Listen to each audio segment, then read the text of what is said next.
Hello नमस्कार दोस्तों, कैसे हैं आप लोग। उम्मीद करते हैं अच्छे होंगे और अपना प्रिपरेशन अच्छी तरीके से कर रहे होंगे। तो जैसा कि इलाहाबाद यूनिवर्सिटी में पीगेट में जनरल पेपर आपका पूछता है, उसमें जनरल हिंदी भी पूछती है। तो जनरल हिंदी का कई सारा टॉपिक हम लोग कर चुके हैं। आज हम हिंदी टॉपिक को कवर करेंगे, एकदम अच्छी तरीके से कवर करने जा रहे हैं। इसको कवर करेंगे। आइए जानते हैं कि संधि क्या है। तो संधि देखिए, दो शब्द के मेल को संधि कहते हैं। जैसे कि क्या है, दैत्य। मान लीजिए एक दैत्य है, दैत्य प्लस अरी। अब इनके मेल को कोई शब्द लिख देंगे तो उसी को संधि कहते हैं। तो दैत्य प्लस अरी को क्या कहते हैं, इसको मेल करेंगे तो क्या होगा, दैत्यारी। अभी आगे आपको बताएंगे कैसे कैसे ये मेल होता है। तो ये दैत्यारी हो जाएगा। फिर एक शब्द और ले लेते हैं, सुर प्लस समा। इसको मिलाएंगे तो क्या हो जाएगा, सुषमा। ये हमारा, इसको जब दो शब्दों को जब मिलाते हैं तो ये हमारा संधि होता है। लेकिन इसमें एक पूछता है, संधि विच्छेद पूछता है क्या होता है। तो संधि विच्छेद कोई शब्द है, उसको जब तोड़ते हैं दो भागों में तो उसको संधि विच्छेद कहते हैं। जैसे एक शब्द हम ले लेते हैं, वाकीस, वागीस, वागीस ले लेते हैं। अब इसका संधि विच्छेद करेंगे तो कैसे होगा, इसको कैसे तोड़ेंगे आप। एक शब्द लिख देंगे, वाक प्लस ईस। अब आगे हम डिटेल में देखते हैं कि कैसे कैसे तोड़ते हैं। और संधि में ये भी पूछता है कि संधि कितने प्रकार के होते हैं। तो संधि तीन प्रकार के संधि होते हैं। संधि तीन प्रकार के होते हैं। कौन कौन से संधि तीन प्रकार के होते हैं, एक स्वर संधि होता है, एक व्यंजन संधि होता है, एक विसर्ग संधि होता है। व्यंजन और विसर्ग संधि, तीन संधि होते हैं। लेकिन इनके डिटेल में अभी ये भी कई प्रकार के स्वर भी होते हैं, व्यंजन भी होते हैं, विसर्ग भी होते हैं। तो आगे हम डिटेल में हर संधि के बारे में जानेंगे क्या होता है। तो देखिए यहाँ पे क्या दिया है कि संधि, संधि के बारे में दिया है। तो अभी आपको हम बताएं कि दो शब्दों के मेल को संधि कहते हैं। जैसे सम प्लस हार संहार, सम प्लस हार संहार, तत् प्लस हित तद्धित, इसे संधि कहते हैं। और उसी में विच्छेद, तो पच्छेद अगर लिखा रहेगा तो पद प्लस छेद पच्छेद। तल्लीन का अगर संधि विच्छेद करेंगे तो तत् प्लस लीन। शब्दों को उनके पूर्व रूप में तोड़ा गया अर्थात संधि विच्छेद। तो कोई शब्द है उसको तोड़ेंगे तो वो संधि विच्छेद हो जाएगा। तो जैसे कि आपके एग्जाम में बहुत डिटेल में नहीं पूछेगा, ऊपर ऊपर से पूछेगा, तो इतना हम आपको कवर कराते चल रहे हैं। तो आपको इतना ध्यान रखना है कि संधि, संधि मतलब क्या होता है। संधि मतलब होता है दो शब्दों को मेल करेंगे तो संधि होगा, और विच्छेद करेंगे तोड़ेंगे तो उसको संधि विच्छेद कहेंगे। संधि विच्छेद कितने प्रकार के होते हैं आपको बताएं हम, तीन प्रकार के होते हैं। कौन कौन से, स्वर संधि, व्यंजन संधि, विसर्ग संधि। अब एक एक करके हम लोग देखते हैं कि तीनों कौन कौन से संधि कितने प्रकार के होते हैं। तो पहले हम देखते हैं कि स्वर संधि।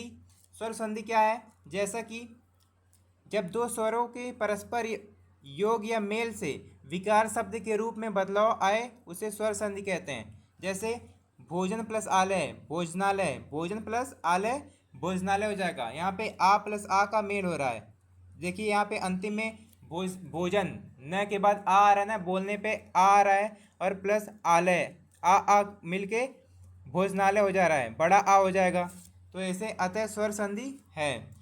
स्वर संधि कितने प्रकार के होते हैं, अगर आपसे पूछ लेगा स्वर संधि कितने प्रकार के होते हैं, तो स्वर संधि पांच प्रकार के होते हैं। कौन कौन से, दीर्घ स्वर संधि, गुण संधि, वृद्धि संधि, यड़ संधि, आयादि संधि। स्वर संधि पांच प्रकार के होते हैं। अब एक एक करके हम इनके संधि के बारे में देखेंगे कि दीर्घ संधि कौन से होते हैं, गुण संधि कौन से होते हैं। आइए देखते हैं। अब पहला देखते हैं हम लोग कि दीर्घ संधि क्या होता है। तो दीर्घ स्वर संधि क्या होता है, इसमें दो शब्दों को, दो शब्द के मेल से बनता है। क्या क्या होता है इसमें, इसमें जैसे बड़ा आ बड़ी ई बड़ा ऊ को मिलाते हैं। यहाँ पे नियम पहले पढ़ते हैं हम लोग। अगर प्रथम प्रथम शब्द और अंतिम वर्ड आ ई ऊ री हो, और दूसरा शब्द प्रथम वर्ड में यदि समान हो, जैसे देखिए आ मिलके बड़ा हो जाएगा, आ ई ऊ ये मिलके बड़े बड़े हो जाएंगे, बड़ा ऊ बड़ा ई हो जाएगा। तो आए तो दीर्घ आ ई ऊ री हो जाता है। मतलब बड़े बड़े वर्ड को लिया गया है दीर्घ संधि में। दीर्घ मतलब होता है, समझ लीजिए बड़ा। यहाँ पे ट्रिक यहाँ पे याद कर लीजिए, दीर्घ में क्या कहा आएगा कि बड़ा आ, ई, ऊ, री, इतना आपको ध्यान रखना है। तो यहाँ पे देखिए कैसे कैसे मिल रहा है, आ प्लस आ मिलके बड़ा आ हो रहा है, आ छोटा आ बड़ा आ मिलके बड़ा हो रहा है, बड़ा आ छोटा आ मिलके भी आ रहा है। मतलब आ मिलेंगे तो बड़ा आ आएगा। ऐसे ई मिलके कैसे हो रहा है, ई प्लस ई बड़ी ई, छोटी ई प्लस बड़ी ई, फिर भी बड़ी ई, बड़ी ई प्लस छोटी ई, फिर भी बड़ी ई। तो मतलब यहाँ पे दो बार अगर ई मिलेगा तो बड़ी ई हो जाएगा, दो बार ऊ मिलेंगे तो बड़ा ऊ हो जाएगा, दो बार री मिलेंगे तो री ई हो जाएगा। ठीक, तो उदाहरण देखते हैं। अन प्लस अभाव, यहाँ पे देखिए अन प्लस अभाव, यहाँ पे न के बाद आप बोलेंगे, उच्चारण करेंगे अन्न, तो अंतिम में आ रहा है ना, तो आ प्लस आ मिलके यहाँ पे बड़ा आ हो जा रहा है, तो अनाभाव हो जाएगा। ऐसे गिरीस, गिरी प्लस ईस, तो गिरी जब बोलेंगे उच्चारण करेंगे तो अंतिम में छोटी ई की मात्रा आ रही ना, गिरी। तो छोटी ई यहाँ पे रह पे छोटी ई और बड़ी ई, यहाँ पे बताया ना छोटी ई बड़ी ई मिलके बड़ा ई हो जाता है, तो यहाँ पे ई की मात्रा बड़ी हो जाएगी तो गिरीस हो जाएगा। फिर पित्र प्लस ऋण, यहाँ पे पित्र पे री की मात्रा है, री प्लस री हम आपको बताएं री होता है, तो पितृण हो जाएगा। ये उदाहरण हो गया। अब नेक्स्ट देखते हैं गुण स्वर संधि क्या होता है। तो गुण स्वर संधि में क्या होता है, ए प्लस ओ की मात्रा आती है, ए प्लस ओ, ये दोनों मात्राएं इसमें आती हैं। तो इसका डेफिनेशन आपसे नहीं पूछेगा, इसके नियम को देखते हैं। यदि आ या आ बड़ा के बाद छोटी ई या बड़ी ई आए तो मेल के पश्चात ए हो जाएंगे। इसी प्रकार आ या बड़ा आ के बाद ऊ या बड़ा ऊ आए तो ओ हो जाएगा, तथा छोटा आ प्लस बड़ा आ के बाद री आए तो अर हो जाएगा। तो यहाँ पे अर हो जाएगा, ओ हो जाएगा और ए हो जाएगा। ये तीनों आपको ध्यान रखना है। यहाँ पे एक अगर री आएगा तो अर हो जाएगा। आइए उदाहरण से समझते हैं हम लोग। तो यहाँ आपको हमें ऊपर बताएं आ प्लस ई मिल के ए हो जाएगा, आ प्लस ई मिल के ए हो जाएगा, आ प्लस ई मिल के ए हो जाएगा, आ प्लस ई मिल के ए हो जाएगा, आ प्लस ई मिल के ए हो जाएगा।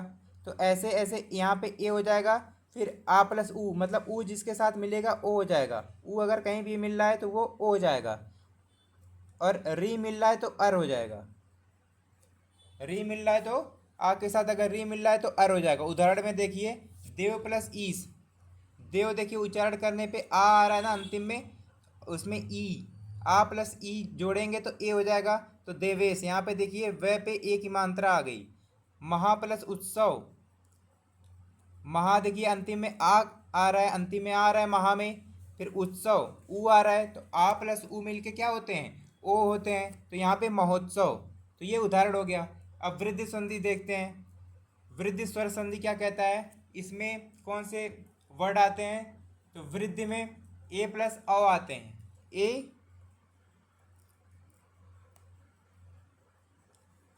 ए प्लस औ। यहाँ पे जहाँ मात्राएं आपको दिख जाए पहचानने के लिए, देखिए यहाँ पे पहचानने के लिए यहाँ पे ए है, यहाँ पे औ की मात्रा है, यहाँ पे औ की मात्रा है। तो ऐसे आप पहचान सकते हैं कि वृद्धि स्वर संधि कौन सी होती है। तो यहाँ भी देखिए आ प्लस ए से मिलके ए होता है, आ प्लस ए से मिलके ए होता है, और ओ कैसे होता है, आ प्लस ओ को मिलाएंगे तो अ हो जाएगा, आ प्लस ओ के मिलाएंगे तो क्या हो जाएगा, अ हो जाएगा, आ प्लस अ को मिलाएंगे तब भी अ हो जाएगा। तो ऐसे इसको देख लेंगे। उदाहरण देख लीजिए, 9 प्लस ऐश्वर, मतलब यहाँ पे आ और ए को मिलाया है तो ए हो जाएगा, नवेश्वर। महा प्लस औसद, आ प्लस अ को मिलाया है तो अ हो जाएगा, तो महोत्सद। सदा प्लस एव, आप आ के साथ ए मिलाया है तो सदैव। यड़ स्वर संधि देखते हैं।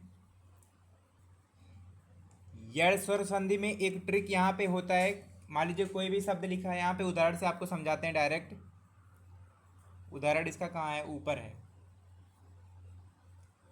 यहाँ पे क्या होता है, या प्लस व के पहले आधा, कोई भी शब्द आएगा तो आधा आएगा। या जैसे यहाँ पे या है, वह है, कभी कभी र भी आ जाता है। इसके पहले कोई शब्द आधा आएगा, देखिए यहाँ पे यह है ना, इसके पहले आधा था, वह के पहले आधा स है, फिर यहाँ पे र यहाँ पे लिखा है, यहाँ पे र की मात्रा की जगह यहाँ पे ऊपर लगा दिया है।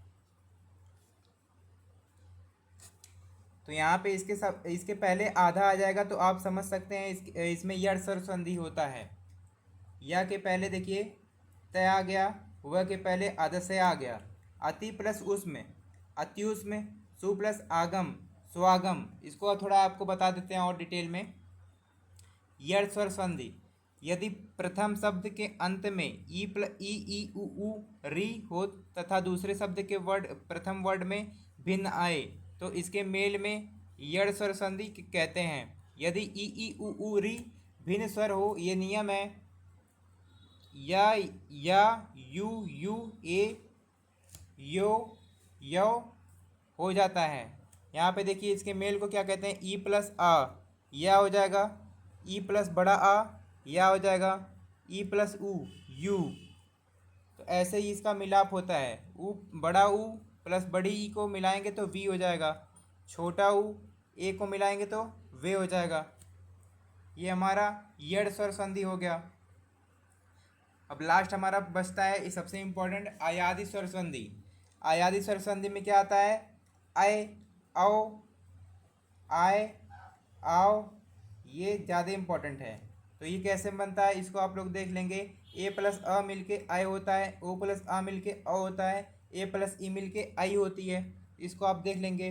नए प्लस इका नायिका, नए प्लस इका, यहाँ पे देखिए नए प्लस इका, ए प्लस आ मिलके आय होता है तो नायिका। प प्लस इत्र पवित्र, नौ प्लस ईक नाविक, भ प्लस इनी भाविनी, भ प्लस उक भावुक। यहाँ पे किससे मिल रहा है, अंतिम और प्रथम से मिलके ए प्लस ई मिलके आई होता है, ओ प्लस ई मिलके अवि होता है, अ प्लस ई मिलके अवि होता है, अ प्लस ई अवि, अ प्लस उ आवु। तो ऐसे ये बना है। फिर व्यंजन स्वर संधि आता है, तो व्यंजन संधि। उसके बाद तीसरा हमारा बचा था विसर्ग संधि। तो हम आप लोगों को बताएं कि स्वर व्यंजन बताएं हैं, फिर और विसर्ग बताएं। तो संधि 3 प्रकार के होते हैं, आपको बताया ना। स्वर 3 प्रकार के होते हैं, स्वर 5 प्रकार के होते हैं, और व्यंजन होते हैं और विसर्ग होते हैं। ये तीनों हमारे क्या हो गए, ये तीनों संधि हो गए। संधि के 3 प्रकार हो गए। स्वर के बारे में हम आपको पूरा डिटेल बताएं हैं, 5 प्रकार के बारे में बताएं हैं। और व्यंजन क्या होता है, व्यंजन में स्वर प्लस व्यंजन जोड़ देते हैं, ये व्यंजन संधि है। स्वर प्लस व्यंजन संधि जोड़ देते हैं तो इसको भी व्यंजन संधि कहते हैं। अगर मान लीजिए व्यंजन प्लस व्यंजन मिलता है, व्यंजन प्लस व्यंजन मिलता है, तब भी हमारा क्या हो जाएगा, व्यंजन संधि हो जाएगा। और मान लीजिए व्यंजन प्लस व्यंजन प्लस बाद में अगर स्वर आता है तब भी हमारा क्या हो जाएगा, यहाँ पे व्यंजन संधि हो जाएगा। और विसर्ग संधि में क्या आता है, विसर्ग प्लस स्वर आएगा। और एक नियम और होता है विसर्ग प्लस व्यंजन। इसमें विसर्ग प्लस विसर्ग नहीं होगा, या तो विसर्ग प्लस स्वर होगा या विसर्ग प्लस व्यंजन होगा। तो ये हमारा क्या हो जाएगा, ये विसर्ग का नियम है, ये व्यंजन का नियम है। और स्वर को हम पूरा डिटेल में बता दिए हैं कि संधि 3 प्रकार के होते हैं। तो हमारा पूरा संधि का चैप्टर खत्म हो गया। अब मिलते हैं अगली वीडियो में। जय हिंद दोस्तों।